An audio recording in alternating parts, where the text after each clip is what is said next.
Naway maging lalaki na ang isilang nilamitan. Handa akong ibigay ang lahat ng ibigin ng ating mga diwata. Kung maging lalaki na ang anak ko. Dato! Dato! Ang buwan kinakain ni Pakinawa!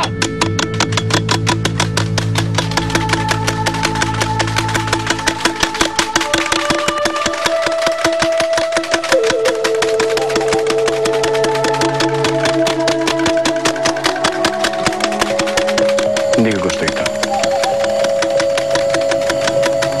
Hindi magandang palatandaan ito.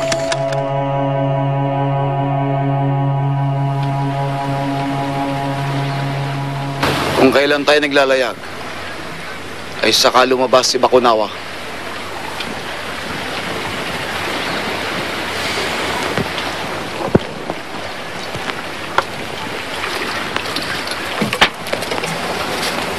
Raka, hindi magandang babala. Kaya kinakailangan nating tumigil sa paglalakbay. Wala akong pakialam kay Bakunawa at Ubang. Itutuloy natin ang ating paglalakbay patungo sa Banwani at Ubog na.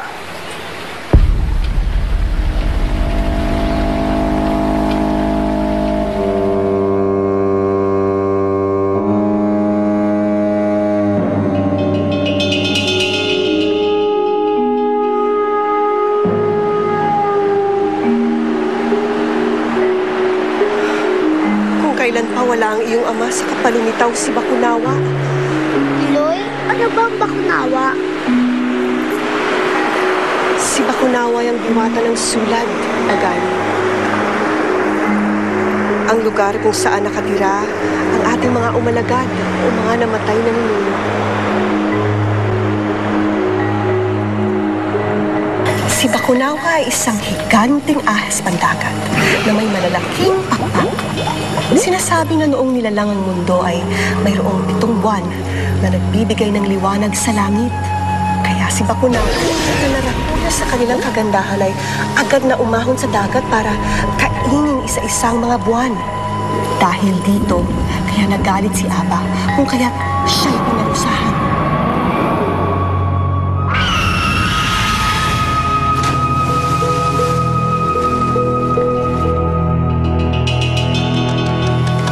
Noon, naging isa na lamang ang nakikitang buwan sa kalangitan.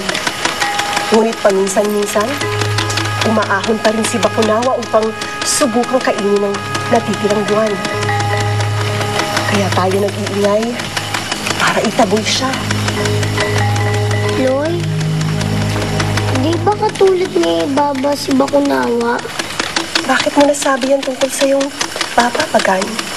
Dahil nais ni Baba kunin yung sanggol na walang malay.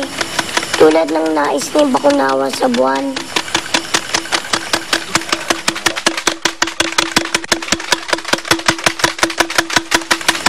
Umalis na si Bakunawa. Bumalik na ang liwanag ng buwan.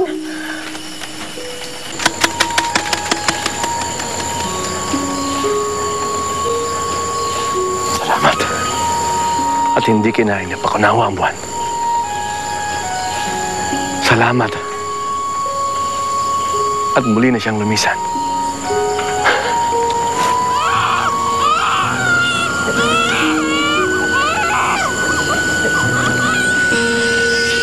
Uyubog na.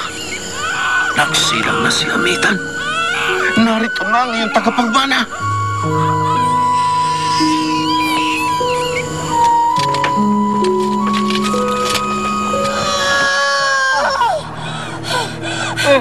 Malapit na. Malapit na. Narito na. Narito na iyong anak.